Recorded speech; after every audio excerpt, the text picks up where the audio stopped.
What's going on, everybody? Today we're working on a 97 GST automatic. Car's been sitting for 15 years and looks pretty much how you see it. Was picked up sight unseen in Virginia. Kind of half parted out like this. It's got a 6-bolt swap, which is pretty cool. It's looks to be a full JDM Galant swap. So I'd like to get that intake manifold working. I think that'd be pretty cool. 2G auto, front wheel drive. Got the Kegley spacer in there already, so that's good. But we're gonna go through everything on this car: suspension, fuel system, wiring. The owner started kind of taking apart the interior to clean some things up, and wiring harness is going to be gone through. I know this is factory stuff, but there's some things that, you know, there's burnt traces. Anyway, it's all going to be changed. I have a fresh harness for it and everything. Fuel tank's got to be dropped. I don't have a light right now to show you guys, but it's completely rusted in there, and it smells horrible. But that's gonna be dropped. Fuel lines are gonna be inspected, and we did get this thing running, or I should say, like, spitting a couple weeks ago. Make sure it actually started and ran before we started, sinking was all this time into it. It does run. It does make a bad noise, but I think the converter bolts are loose, and I should say they are loose. When I went to go check them, they were all pretty much hand tight. So I think we're gonna just be fighting, loose converter bolts, and that's what was causing our horrible knocking noise. So I inspected the oil filter and it looked good, and I don't suspect it being a bad bottom end just yet. I have a feeling that's why the car was parked, but we'll be finding out as we kind of dive in more on this project. We're going to be doing a full wire tuck. We're going to be kind of cleaning up the whole entire engine bay, deleting the crews, hiding some things, relocating the fuse box and stuff like that. Just kind of really bring this thing up to snuff, putting this thing on DSM link. So it'll be pretty fun. We're eventually going to put this thing on a shift box, make this thing, quick. So it does have a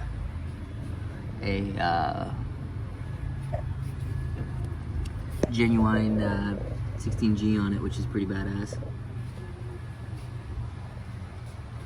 And I've got some Denso 660s in there right now. The car didn't have a fuel rail when I went to go kind of check it out as garage, so excuse all this hardware. This is TV mounting hardware. This is all he had in his garage, so it's here now. It's gonna be fixed the right way.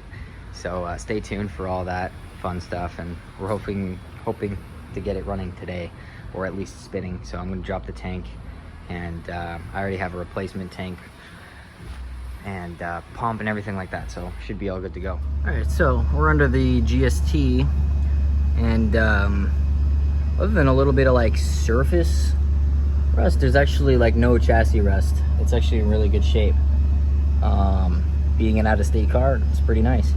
So here's the reason I think this car was parked. So the converter bolts on these automatics like to come loose. This is just an example here. But for instance, look at the wallowed out hole. So you can't really tell there. So you see how wallowed out that is? So when I initially got this car started, it sounded like a bad engine, but upon further looking, hold on, I'm just trying to get this back in here. There we go. All these converter bolts were like finger tight, pretty much.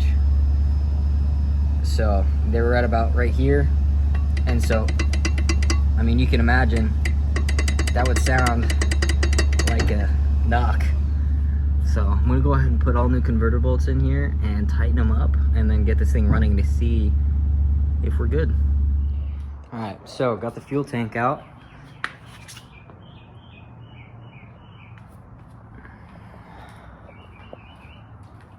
So as you can see, I can't really tell in there. But anyways, it's all corroded and messed up. So I already got a replacement tank for them. Gonna slap that in with a new pump. See what's up. Okay, so we got the new tank here. This tank's from my blue car, my blue Talon, if you guys don't remember that. Putting in a fresh TW300, fresh gasket. Should be all good to go to throw in. Okay, so just blew out the fuel line, and it actually came out really clean, surprisingly enough. No rust, no brown juice. It was actually clean. The fuel smelled horrible, but wasn't rusty like I had imagined. So that's good. I'm gonna go ahead and drop the tank back in and continue on. All right, so got the fuel tank all installed, got the fuel system primed, and got the engine cranking over. I went ahead and initially tightened up the 3 converter bolts and added the missing one that wasn't there.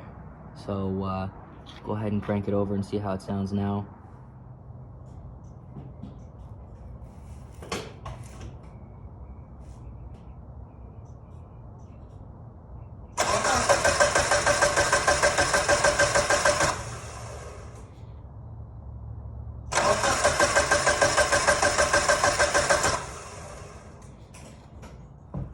So it's the next day, and got a little update on Alonzo's car.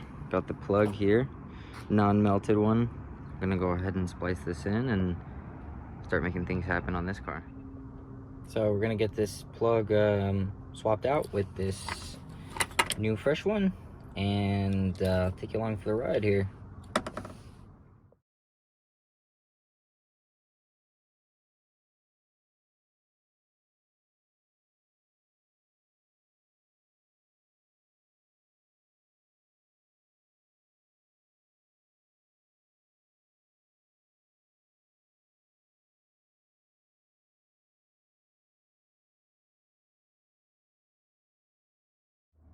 Okay, so got the harness all repaired,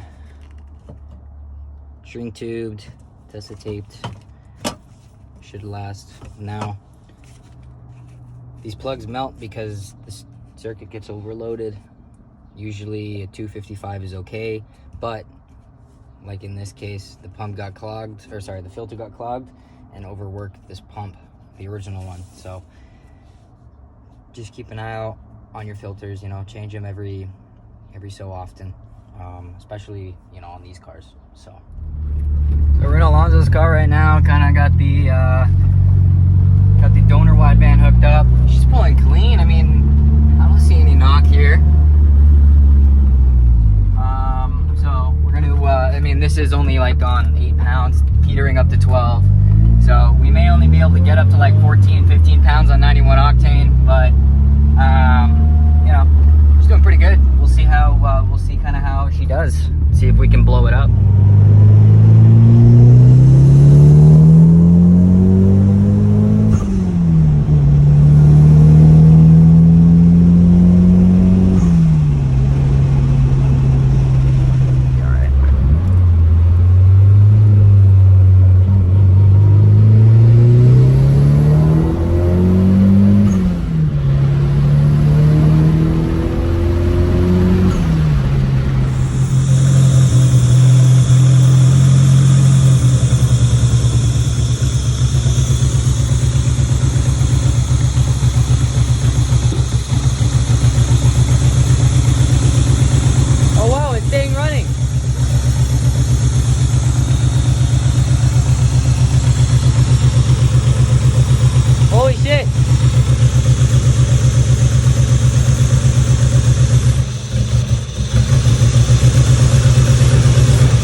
and I have no idea how it is running right now.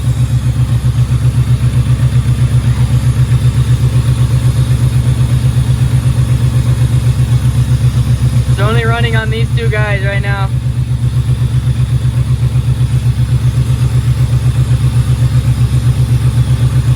Wow.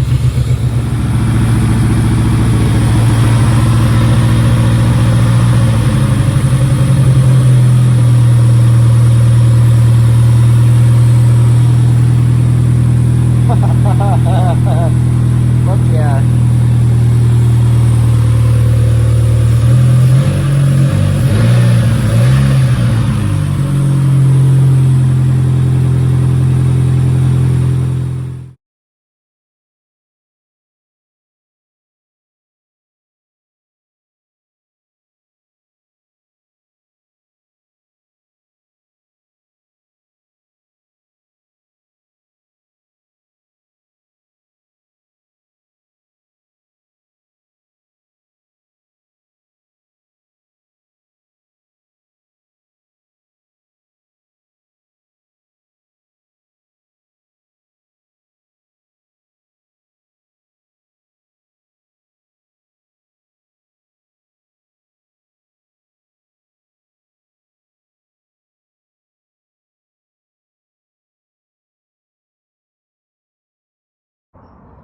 Alright, me from the future to try and explain what is going on here.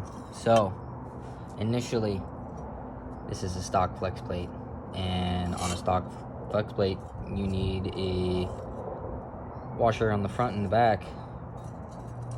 And, well, when you don't, there's a ridge, right? So, when you go and put the head on of the bolt, it pretty much digs itself into the pilot bushing. This pilot bushing is now pretty much in here forever. I gotta get a new one for the customer.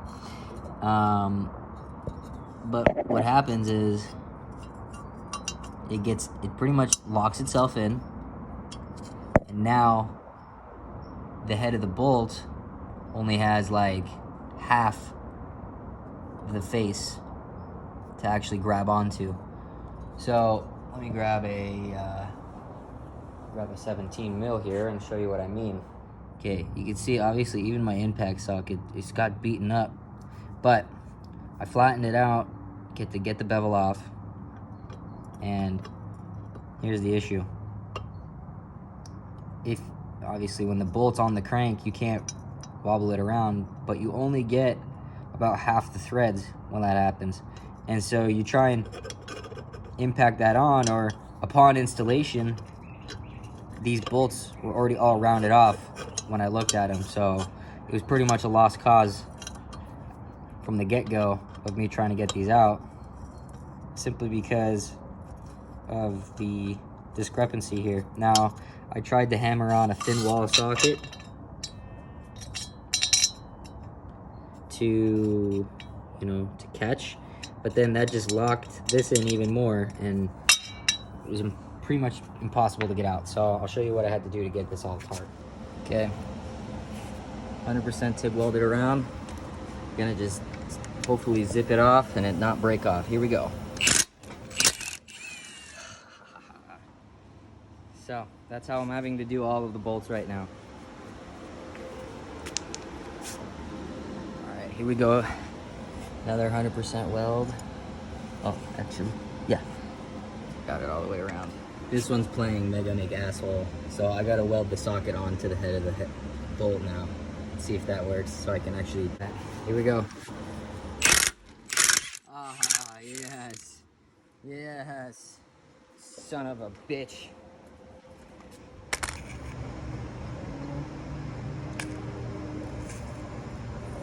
Nice and thick. Don't want this book not busting off. Alright.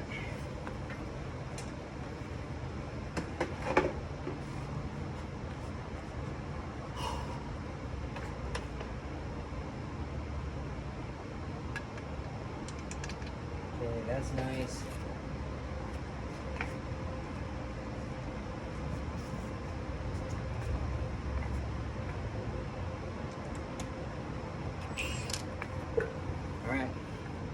Last one.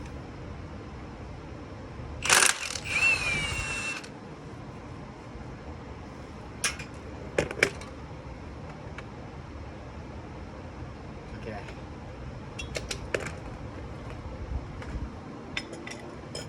Now, pilot bushing is seized on there, so hopefully I can work this off the crank.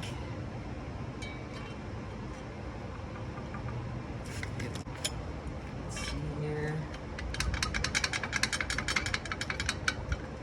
Slowly but surely, let's walk it out. Pilot bushing came out and the flex plate is off.